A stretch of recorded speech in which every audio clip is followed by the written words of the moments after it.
In the quiet, sun-drenched streets of Key West, Florida, a story unfolded that would shock the world.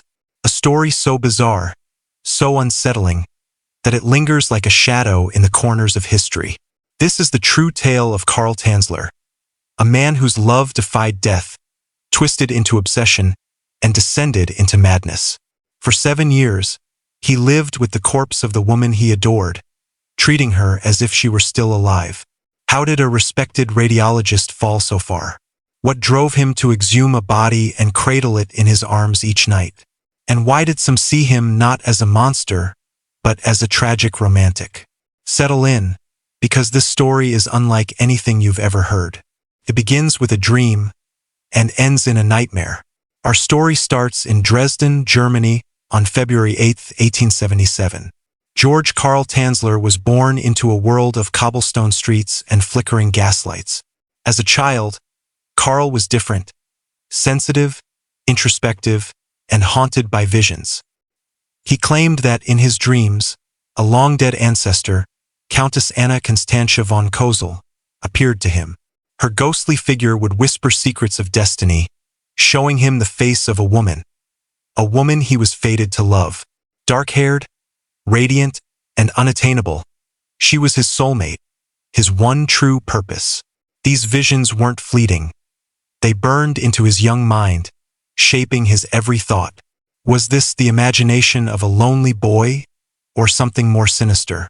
Whatever the truth, those dreams planted a seed, one that would grow into an obsession that defied reason.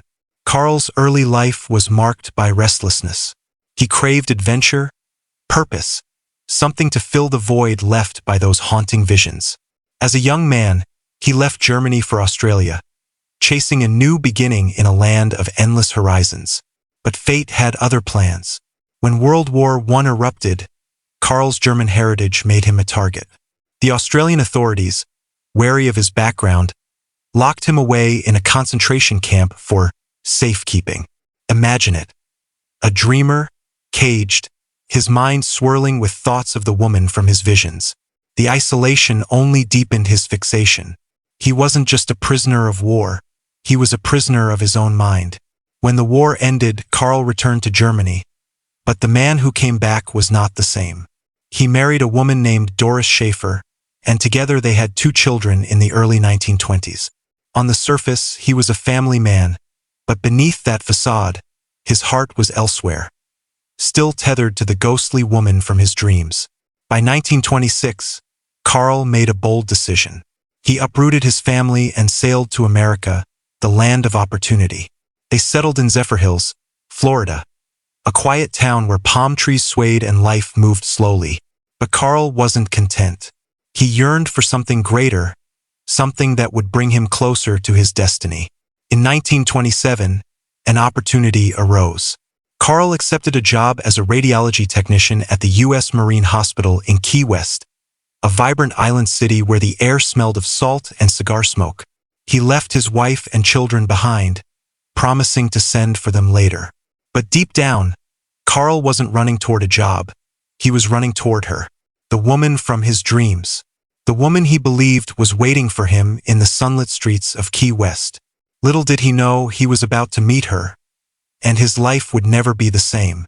Key West in 1930 was a melting pot of cultures, a place where Cuban rhythms mingled with the chatter of sailors and the clink of glasses in smoky bars. It was here, in this tropical paradise, that Carl Tanzler first laid eyes on Maria Elena de Hoyos. She was 20 years old, a Cuban-American beauty with dark eyes and a smile that could light up the darkest room. Born in 1909 to a local cigar maker, Elena was known as a jewel of Key West, a woman whose grace turned heads wherever she went. But her life was far from perfect. At 17, Elena had married a man named Luis Mesa, dreaming of a future filled with love and family. But tragedy struck. After a devastating miscarriage, their marriage crumbled.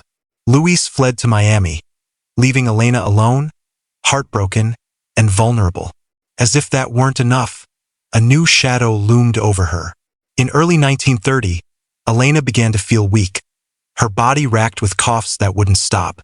A doctor delivered the crushing diagnosis: tuberculosis, a disease that was often a death sentence in those days. Desperate for help, Elena walked into the U.S. Marine Hospital on April 22, 1930. And there, waiting in the sterile halls, was Carl Tanzler. Carl was 53 years old, more than twice Elena's age. He was a slight man with thinning hair and a quiet demeanor, but his eyes burned with intensity. The moment he saw Elena, time stopped.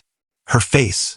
It was the face from his dreams, the face Countess von Kozel had shown him all those years ago. To Carl, this was no coincidence. This was fate. Elena was his destiny, his true love, the reason he had crossed oceans and endured hardships. But to Elena, Carl was just another doctor, a man tasked with saving her life. Carl threw himself into her care with a fervor that went beyond professional duty. Though he was a radiologist, not a tuberculosis specialist, he was determined to cure her. He brought X-ray equipment to her family's home, a modest house filled with the scent of cigar leaves and the sound of her mother's worried prayers. He showered Elena with gifts, jewelry, dresses, tokens of affection that blurred the line between doctor and suitor. He whispered words of love, promising her a future together. But there was a problem. Elena didn't love him back. She was still married to Luis, and Carl had a wife and children waiting in Zephyrhills. More than that, Elena saw Carl's advances as kind, but unwanted. She was fighting for her life, not looking for romance. For 18 months, Carl fought to save Elena, but tuberculosis was a relentless enemy. On October 25, 1931, Elena took her final breath. She was only 22 years old. Her death shattered her family, her community, and the man who believed she was his soulmate. Carl was devastated, but his grief was different, darker, more possessive. He couldn't let her go. He wouldn't let her go. In his mind, Elena wasn't gone. She was simply waiting for him to bring her back. Carl took control of Elena's funeral, paying for every detail out of his own pocket. He insisted on a grand stone mausoleum in Key West Cemetery, a monument to his undying love. The structure was cold, imposing, and strangely personal. A shrine built not for mourning, but for something else entirely. Every evening, as the sun dipped below the horizon, Carl would sit by the mausoleum, his silhouette a lonely figure against the fading light. He sang to her, his voice carrying Spanish love songs that echoed through the empty cemetery. He spoke to her spirit, believing she answered back. "Take me home," he claimed she whispered. "Bring me to you." And one fateful night, Carl listened. It was April 1933, nearly 2 years after Elena's death. Under the cover of darkness, Carl Tanzler crept into Key West Cemetery, his heart pounding with a mix of fear and exhilaration. He wasn't just visiting Elena this time, he was taking her. Using a key he had secretly kept, he opened the mausoleum and gazed upon her decaying body. To most, the sight would have been horrifying, but to Carl it was a reunion. He lifted Elena's corpse, brittle and fragile, and placed it in a child's toy wagon. The wheels squeaked as he pulled her through the silent streets, back to his small, secluded home. What he did next would shock the world. Elena's body was in a state of advanced decay. Her skin had rotted, her limbs were frail, and the odor of death clung to her. But Carl saw none of that. To him, she was still beautiful, still his beloved. He set to work, determined to preserve her, to make her whole again. Using piano wire, he strung her bones together, forcing her limbs into a lifelike pose.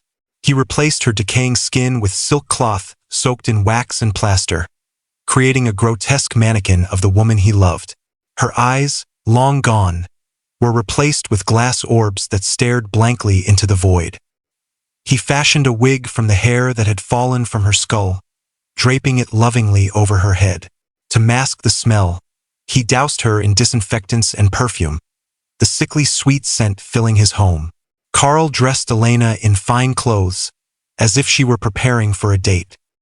He placed her in his bed, where he slept beside her every night, his arms wrapped around her lifeless form. And though it's never been fully confirmed, there were whispers, disturbing whispers, that Carl went further. Investigators later found evidence suggesting he had inserted a tube into her body, a modification that hinted at necrophilia. Was this love or something far darker? For 7 years, Carl lived this way, hiding his secret from the world. But secrets, like bodies, have a way of surfacing. By 1940, rumors began to swirl in Key West.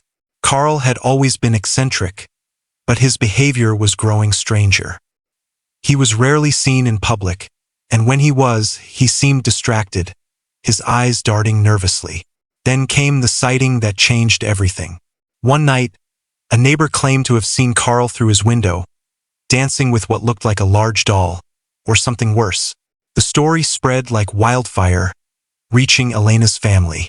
Her sister, Nana, had long suspected something was wrong.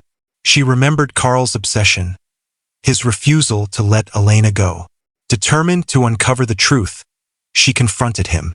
What she found was beyond comprehension. Nana alerted the police, who descended on Carl's home. They pushed open the door and were met with a scene straight out of a horror story. There, in Carl's bed, was Elena's corpse, wired, waxed, and dressed like a bride. The air was thick with the stench of decay, masked by layers of perfume. Carl didn't resist. He stood calmly as the officers arrested him, his face serene, as if he had done nothing wrong. "She is my love," he told them. "I was only caring for her." Carl Tanzler was charged with wantonly and maliciously destroying a grave and removing a body without authorization. The small courtroom in Key West buzzed with shock and curiosity as the details of his crimes came to light. A psychiatric evaluation was ordered to determine if Carl was sane. During the proceedings, he spoke openly, unashamed. He claimed he planned to take Elena's body high into the stratosphere, where radiation from outer space would restore her to life. It was a delusion so wild, so fantastical, that it left the courtroom in stunned silence. Yet the doctors declared him competent to stand trial. Carl knew what he was doing. He simply didn't see it as wrong. But there was a twist.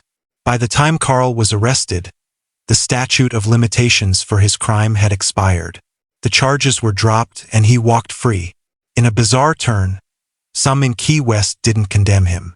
Women, in particular, saw Carl as a tragic figure, a man so devoted to love that he lost himself. They sent him letters calling him a romantic, a dreamer. But others saw the truth. A man who violated the dead, who stole Elena's body and dignity for his own twisted desires. Elena's body, or what remained of it, became a spectacle. The authorities placed her on display at a local funeral home, where nearly 7,000 people came to see the macabre figure. Some came out of curiosity, others out of horror. For Elena's family, it was a final indignity. They demanded she be laid to rest properly, away from the prying eyes of the world. Her body was buried in an unmarked grave at Key West Cemetery, its location kept secret to protect her from further desecration. But for Carl, the story wasn't over. After his release, Carl returned to Zephyrhills, where his wife, Doris, shockingly took him back. But his heart was still with Elena. Unable to let her go, he crafted a life-sized effigy of her. A doll made with meticulous care, dressed in her clothes and placed in his home. He lived with this mannequin until his death in 1952, found slumped beside it, his arms wrapped around the lifeless figure. Even in his final moments, Carl was tethered to his obsession, unable to break free. The story of Carl Tanzler and Maria Elena Milagro de Hoyos is a chilling reminder of the fine line between love and madness. Was Carl a hopeless romantic, driven by a vision of destiny? Or was he a predator, hiding behind the guise of devotion? The truth lies somewhere in the shadows, buried with Elena in an unmarked grave. Her voice, silenced by death, can never tell us what she felt, what she wanted. But her story endures, a haunting tale of obsession that lingers like a whisper in the Key West breeze. What would you do for love? How far would you go to hold on to someone who was already gone? These questions hang in the air, unanswered, as Carl's story fades into history. But one thing is certain. This is a tale you won't soon forget. If you want to dive deeper into the darkest corners of the human heart, Hit that subscribe button and join us for more stories that will leave you questioning everything.